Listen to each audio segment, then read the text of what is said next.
This is the journey to one Africa. Excellence.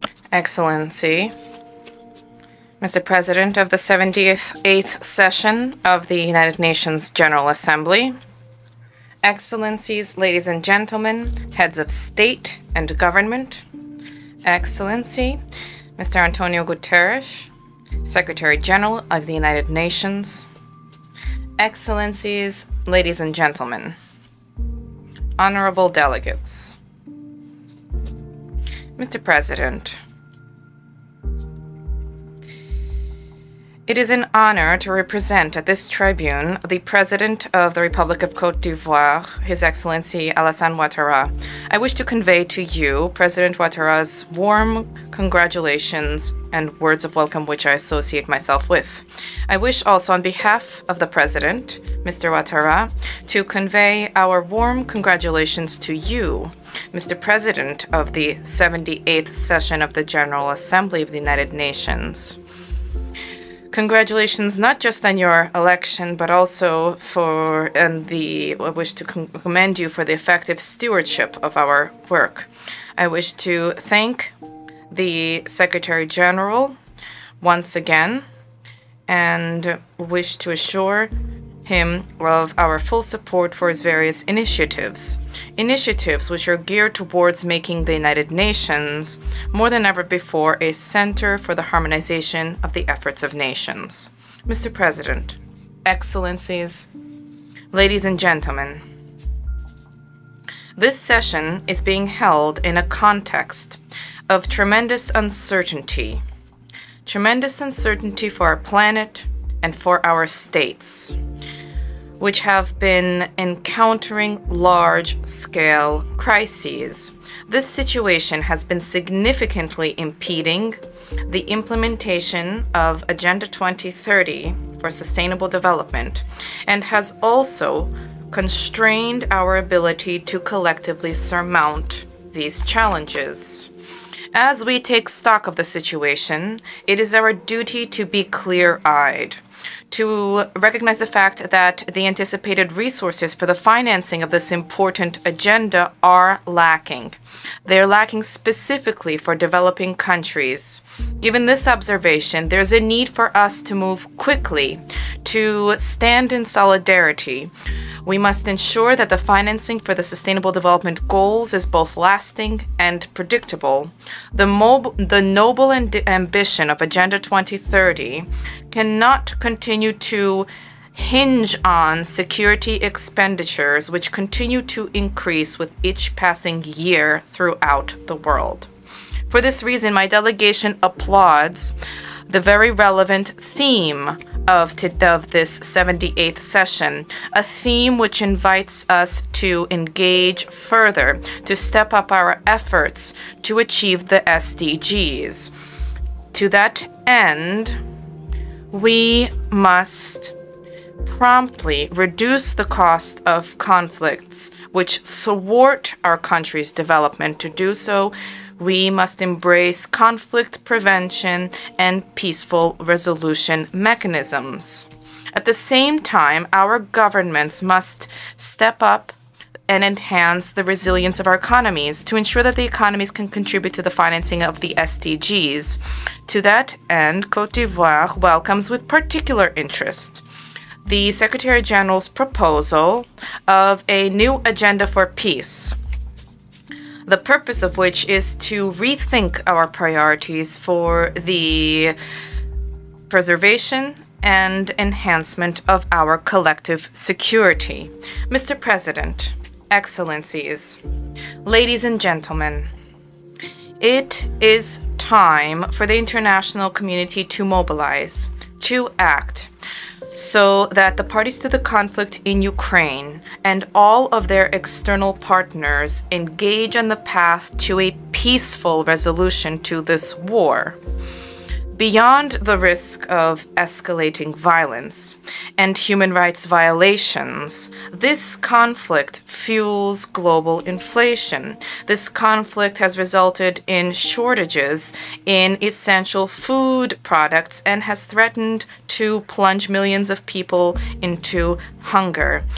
Given its scope and its consequences, the financial flows that this war has mobilized, in light of all of this, the war in Ukraine has certainly undermined the financing of Agenda 2030.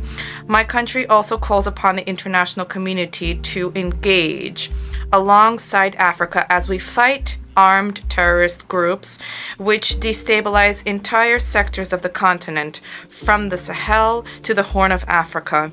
The fight against terrorism is costly for African countries, particularly for Côte d'Ivoire.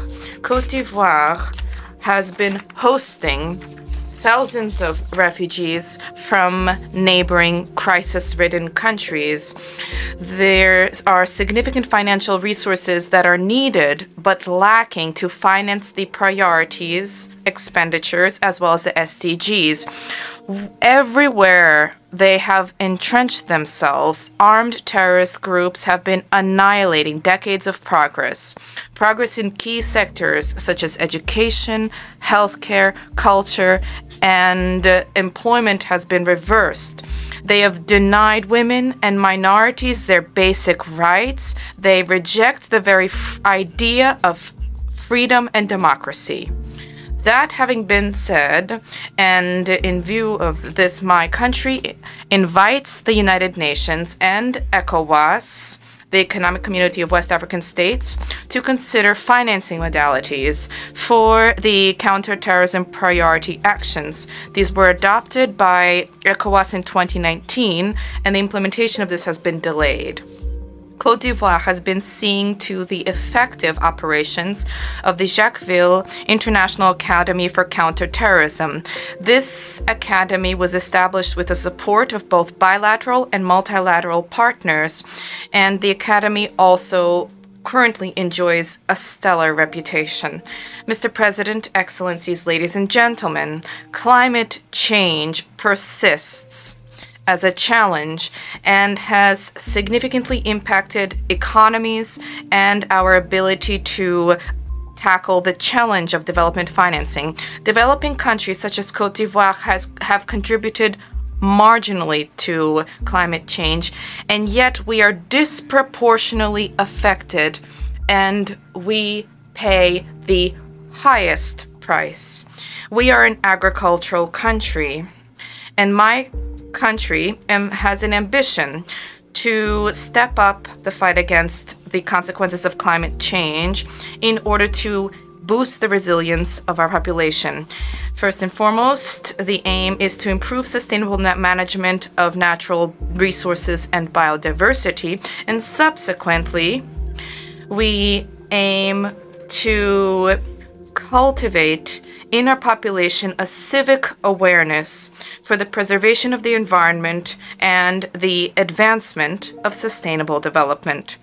To that end, we urge partners who have adopted a commitment alongside us during COP 15, organized in Abidjan in May 2023, to pursue their support for the implementation of the Abidjan Initiative, which is also called the Abidjan Legacy Program.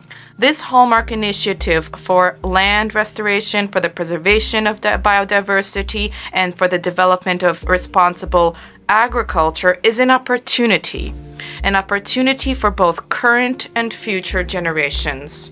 In light of current challenges, bilateral and multilateral partners need to meet their financial commitments under the Paris Climate Agreement. They should thereby facilitate the entry into force of the Loss and Damage Fund, which was established during COP27 in Egypt. Côte d'Ivoire welcomes the success of the African Summit on Climate, held in Nairobi on the 5th to the 6th of September 2023. And we applaud the exceptional mobilization of Africa to have our voice heard during the forthcoming COP28 in Dubai. I wish to take this opportunity to invite the international community to support the Nairobi climate recommendations, specifically with respect to enhancement production capacity for renewable energies in Africa, the proliferation and succession of violent climate events have been observed in recent years, and this has resulted in widespread, significant material damage and tragic human casualties and costs. These ravages are a consequence of our climate inaction, and it wipes out progress achieved in the area of the SDGs, specifically for the most vulnerable countries, the countries most vulnerable to climate change. This reflects just how much the fight against climate change will require greater solidarity, as well as resources dedicated to the financing of the SDGs, and will also require that both our economies and our societies adapt. Mr. President, the COVID-19 pandemic has revealed the fragility of our health systems and has, among other things, slowed down the pace of economic growth in Africa. COVID-19 has also served as a reminder of the importance of forging meaningful international solidarity to tackle the multifaceted threats which humanity continues to face. The repercussions of COVID-19 continue to loom over our economies and affect our capability to address urgent social demands. We must draw lessons from the threat that can once again imperil the entire world. For this reason, my delegation welcomes the conduct during this session of high-level meetings on pandemic prevention, preparation, and response, as well as on the fight against tuberculosis, as well as on universal health coverage. Turning to universal health coverage, I wish to recall the fact that my country has adopted a regime entitled Universal Health Coverage. This entered into force in October 2019. I hope that the sharing of experience during this session will offer an opportunity for our health coverage systems to be enhanced. Mr. President, Excellencies, ladies and gentlemen, under the aegis of the President of the Republic, Côte d'Ivoire has been shoring up our democratic progress. This has been attested to recently by the smooth conduct of recent municipal, regional, and senatorial elections, which we organized respectively on the 2nd and 16th of September 2023. These elections saw large turnout with all political parties participating. They were carried out in a transparent and calm way, thereby demonstrating the political maturity of the people of Côte d'Ivoire. Stability, peace, and democracy which reign in Côte d'Ivoire have allowed the President of Côte d'Ivoire, His Excellency Mr. Ouattara, to pursue his efforts towards the transformation and modernization of his country. There has been remarkable progress achieved by Côte d'Ivoire in all sectors. This has fostered significant headway in the achievement of the SDGs. The solidity of the Ivorian economy has helped to significantly reduce poverty rates, which are presently at approximately 36.5% as compared to 56% in 2011. These rates should continue to move downwards and drop to 20% by 2030. At the same time, since 2015, there has been an ambitious program in place of productive social networks to assist the most vulnerable households.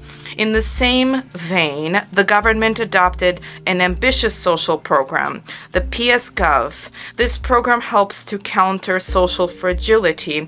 The policy of the government and successive national development plans have helped to improve progress towards the SDGs in Côte d'Ivoire.